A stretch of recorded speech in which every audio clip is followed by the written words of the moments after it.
Hi, this is Dawn Eden. You're watching Videowave, and I'm very happy to have here with me today in the basement of Tramps, Dave Gibbs and Steve Hurley of the Gigolo Ants. Now, guys, you're about to play a show tonight. This will tell people how dated this is. They're opening for the wonderful Fountains of Wayne, and I understand that you've got a new EP coming out. Yeah, we have an EP that's coming out any day now. Although by the time you see this, it will have been out 2 years ago. Yeah. And the release date is the 25th of February. So. Ah, 1992. It's called The Gigolo Ants Learn to Play Guitar. And come on, seriously. That's the title of the Really? EP. Yeah. I'm impressed. Well, we just learned, and so we learned and we made the EP like that. And it's 6 songs, and 6 songs of wonderfulness. Yeah. Now, who taught you to play guitar? Divine inspiration. Did the spirit of Chris Bell come to you in a dream? Oh, I don't know. I know that we practiced a lot. I wish I could think of something funny and witty to say. You guys have been around 10 years. Of course you know how to play guitar. You had your first album on Coyote Twin Tone during the height of the 80s post-REM guitar band thing, and then you had other albums out on RCA, and you've played lots of live shows. What did you do? You mimed? No, well, we couldn't really play that well. That's why you people have never heard those albums. And you really blame yourself for the RCA albums not selling well. No, I don't. The RCA album's really good. I blame RCA for that. Good. I'm glad to hear that. I don't like RCA either. They totally. RCA really screwed me over when I was doing the Nilsson liner notes. So anything negative you say. This new strict policy that we realized that the average person doesn't care about record deals in the music business. So we found that every time I'm reading an interview and somebody starts talking about their bad, embittered record deal stuff, I always think I don't care about this. I want to hear about Yeah, but you're in person and this is a casual atmosphere. Chicks we've shagged. Well, just kidding. That's not real either. That would be. That never happens. Very much of an interview, really. But well, you're married, aren't you? Huh? You're married, aren't you? No. Well, in Hawaii, yeah. But No, music biz stuff is much more interesting to the people who watch this, because the people who watch this are up at 2:30 a.m. They've probably just come back from going to many shows they didn't want to go to, but they had to because they're in the music business. So you can talk all you want to about RCA. I would think the people up at 2 a.m. flipping around here, they want to hear about Star Trek conventions and new online products. I want to hear about Kirk versus Picard. Who's better? Who is better? Okay. I ask you. Okay, guys, a choice here. Multiple choice. Either we talk about RCA right now, either we talk about what music you were listening to at the time you wrote your songs for the current album, or we talk about the song you wrote for That Thing You Do. I say B and C. B and C. Oh, all right. We signed this thing that we couldn't say anything bad about RCA when they paid us $2 million. Oh, wow. And we can't say anything bad. So that's sending your kids to college, isn't it? Their feelings get hurt very easily at RCA. They have some overzealous and very sensitive lawyers. Oh yes. So your song, Little Wild One, getting on the soundtrack of That Thing You Do, performed by The Wonders, was that through Danny Bonaire at Polygram Publishing? That's what I heard. Yeah, he called us up, and he said they were making this movie, and it sounded really interesting to us. A movie about a one-hit wonder band, and he didn't. That's all he says. It's a band that has one hit, and it's in the '60s. And Beatles. Yeah, and he said make it sound like it could have been a hit in the '60s, like '64, but not really. Mm-hmm. So that's what we did, and it was really fun. And we made these we wrote a lot of songs for him, but they only took that one. And didn't they use another song in the soundtrack, but just not on the soundtrack CD, but in the movie? They used another song called Draw the Line, but I think that the scene got cut. Oh. I don't know. At one point in time, they were saying it was going to be in the movie, and then we heard they got cut. Because originally the movie was really long, and they cut...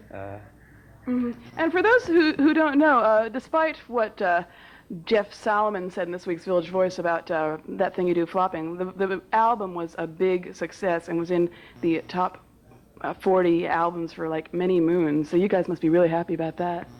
Yeah, I think, yeah, I mean, it's a good record, too. I'm amazed that Tom Hanks wrote some really cool things for it. Oh, yeah, Loving You Lots and Lots. I love that. Did you guys get to meet him? No, I wish I had, kind of, because my dad would have been thrilled and my mom, but... Did you play on the track that they used on the album? No, but they did it exactly like our track. It's bizarre. I mean, it really is. I mean, the everything's the same. Like the guitar lines and the bass line and the drum fills, almost exactly the same. Just ours is just a little bit better. That's great. Well, we're going to break for a second and then come back. We're going to show a video off your most recent album, which is how long ago did this come out? Was Texas a state? That record came out in 1994, and it features two guys that aren't in the band anymore. Oh, and we have two very attractive Oasis types who are in the band now who refuse to show their faces, right? Well, they're sort of huddling together in the corner, like shivering in fear that we might actually call them onto camera. No, one of them is On scooter. one of them's what? No, one of them's got a modeling gig actually, and he's got to like get to that really quickly. And the other one's driving him there. The other one's got like a cab driving gig. So they don't. He just got a chauffeur cap that he has to put to use. But anyway, there's two. There's a long-haired bastard who's a friend of ours. His brother. He's not in the band anymore. And there's another long-haired. I don't know if Paul had long hair. So how has this changed your sound, having the new members? It's changed it. Yeah, it's let's see. Honestly, it's a little more groove-oriented, a little more laid-back, but not groove-oriented in a funky way, but a little more like rock and rolly as opposed to rock. It is kind of a funky. It's a Cambridge funk kind of thing. No, but Cambridge, Massachusetts. Fred, the new drummer, plays sort of, behind the beat more than the old drummer did, and John is more sort of a classic rock. I can hear the behind the beat thing on Little Wild One now that you mention it. Yeah, that was Fred. That's cool. So we're going to break for just a sec to show Where I Find My Heaven. This is the cover of the single, right? CD single by the Gigolo Ants. Back at you with Don Eden. We're the Gigolo Ants here on channel. I don't know what channel it is. Channel 17, and I believe I'm out of a job now. Now we have John Eltringham. How do I do this? John Skivick and Fred Eltringham. I told you guys I was going to mess this up. It's so terrible. I feel like Charlie Brown in the spelling contest or something. Beagle. Yeah. The question All right, now Fred, who is at a higher level than the rest of us, has been with the band for 2 years, and John has been with the band for 1 year, and they claim no prior recording experience, but they're playing shows otherwise. Did they find you both in Boston? The one ads. It was a personal kind of musician looking for other musicians. Yeah, Into leather. Into leather and things like that. No, let's see. How single did we white find guitar player. We found Fred through. We just sort of stumbled upon him because he was playing with a friend of ours. Yeah. And John came through. Actually, they both came through word of mouth, basically. We tried the old auditioning thing, but it didn't work so well. Word of mouth. That's my suggestion to anybody. You're gonna find real. If you're looking for members of your band, you're gonna find real people that way. I think you have to go through a lot of kind of nightmarish experiences if you place an ad. While you were gone, they said that the addition of both of you gave the band a better groove. Is that what you said? It just made the band that much better, Just it went from 5 to about 8, 12.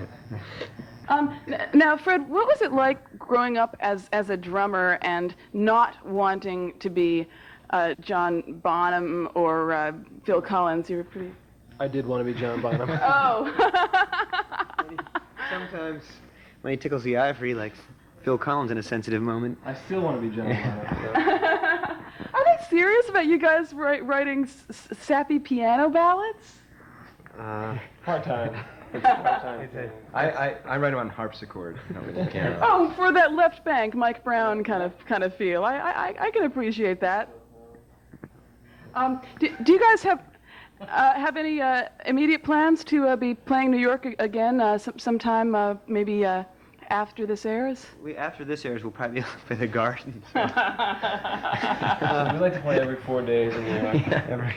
That's our schedule. Like just drive down from Boston. But actually, the EP comes out on the 25th, and we're going to be going down to South by Southwest, which is in the middle of March. And so I say there's a decent chance we'll be playing in New York either on the way there or on the way back. Oh, that's cool.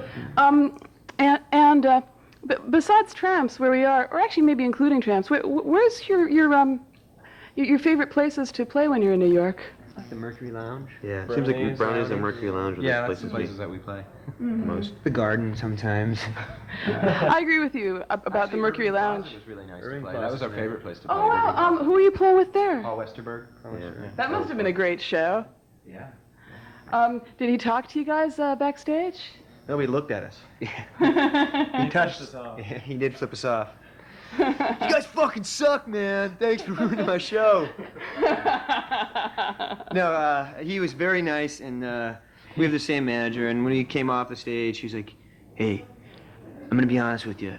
I didn't see you, but I heard you were good." So, Where are people going to be able to find your album? What kind of distribution, or your EP? What kind of distribution are you you getting? know those guys that wash the windows? They're gonna wash that, and they're gonna hawk our album at the same time. We do a distribution deal with them. No, I think you should be able to find it in pretty much any of the... Subterranean Records, Yeah. West 4th and Cornelia Street. Nice-looking clerks, attentive salespeople. Yeah. What else? Clean. Work ethic. Yeah. Well-stocked shelves. You know, I think it's going to be distributed through Caroline or something, so you should be able to find it. That's most cool. places. So despite your Beach Boys admiration, you decided not to say Caroline no. Yeah, I usually say this is the one time that I did.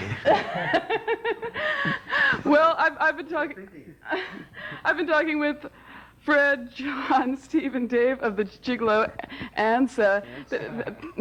Thank you guys so much for having us in your backstage dressing room. This is Dawn Eden for Videowave. Oh.